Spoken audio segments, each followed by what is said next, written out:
Bon, j'espère que vous verrez bien, j'en ai marre. J'arrive pas à gérer ce putain de lumière là.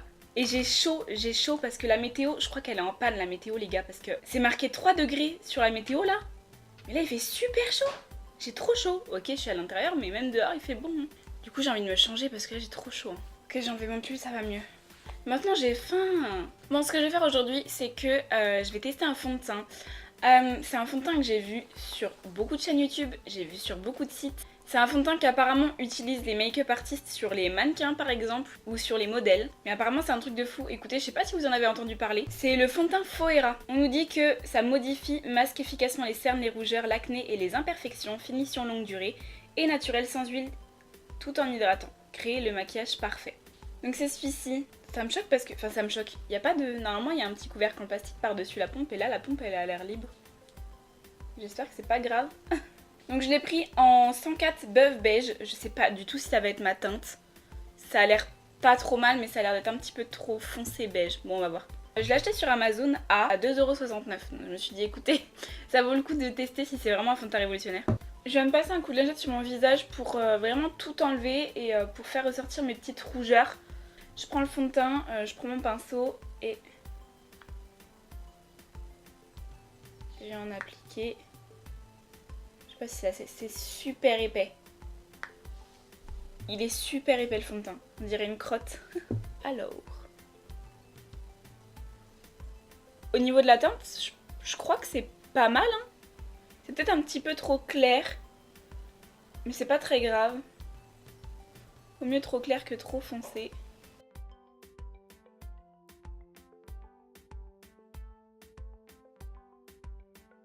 Pour l'instant c'est pas mal. Là je viens de couvrir ici et là non. Pour l'instant c'est pas mal, ça a bien couvert. C'est pas trop mal. Après ça couvre pas non plus, j'ai encore des petites rougeurs tout ça. Mais justement ça fait un effet pas trop cakey, ça fait un effet pas trop... J'ai du plâtre sur la tête. Et du coup ça fait un peu plus naturel. Je vais mettre de l'autre côté. De ce côté là j'ai des imperfections, de l'autre côté j'en avais pas. De ce côté là j'ai des petits boutons, enfin c'est des traces d'acné de la semaine dernière.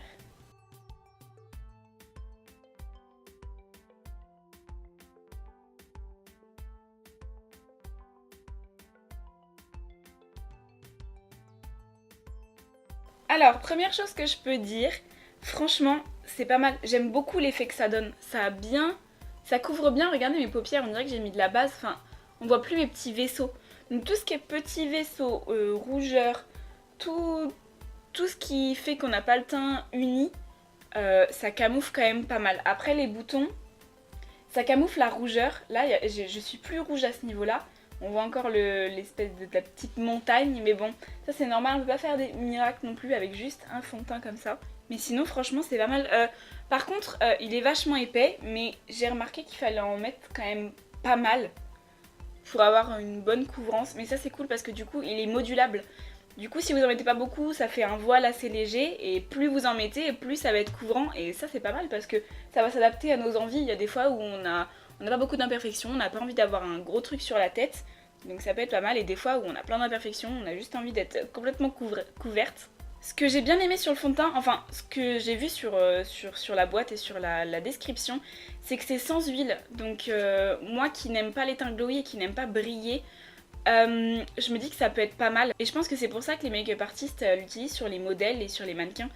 Parce que je pense que c'est pour pas avoir l'effet flashback des flashs des appareils photo. Je vais faire le reste de mon make-up et je reviens après pour vous dire comment ça s'est passé, si j'ai bien réussi à bien mélanger les matières, si ça a pas changé entre temps. Je reviens de suite. Bon, je viens de finir mon make-up et au niveau du fond de teint, je trouve qu'il a un super bel effet. Après il se fond à la peau, ça prend exactement la couleur de votre peau. Et bon bah j'ai appliqué une poudre, tout ça, mais il est vachement couvrant, franchement, et il se sent pas forcément. Je trouve qu'il est vraiment bien ce fond de teint. Donc voilà, ça fait 1h30 à peu près que je le porte, et pour l'instant il se porte très bien. Il est mat, il est très bien. Donc je vous referai une update en voix off, je pense, pour vous dire à la fin de la journée s'il a bien tenu, si c'est oxydé, si c'est déplacé. On se retrouve une semaine plus tard. Ça fait une semaine que tous les jours je porte ce fond de teint pour pouvoir bien le tester.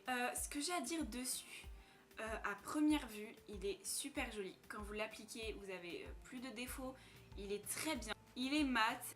Là par exemple ça fait 4 heures que je porte le fond de teint et il reste pas mat longtemps en fait. Peu importe la poudre que vous mettez dessus, le fond de teint reprend sa nature on va dire. C'est marqué sans huile et pourtant on brille facilement et quand on touche comme ça on sent de l'huile.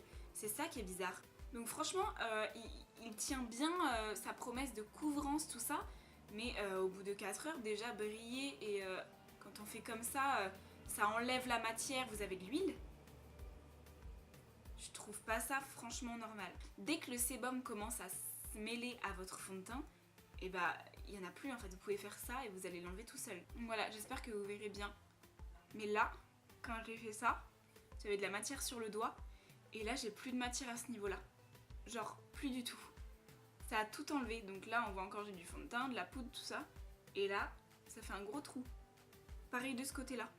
Ici j'ai appliqué un highlighter liquide, j'ai bien tapoté comme il faut, ça a enlevé la matière qu'il y avait en tapotant. Sur mon doigt j'avais du fond de teint.